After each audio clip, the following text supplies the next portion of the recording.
Hello po, ito po ang aking garden dito sa Dubai. Dahil nakatira po ako sa villa, kaya po ako may maliit na garden dito sa Dubai. So, meron po akong tanim na kalabasa, ampalaya, opo, tsaka kamatis. Actually, meron din po akong patatas, which is tumubo, tsaka isa sili po. Ayan, so lumaki naman sila.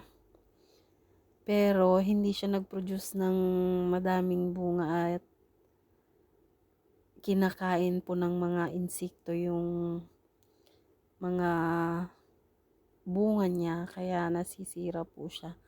Meron din po akong kamote sa bandang gilid at ayan po yung maliit na bunga ng opo. Kaya yan.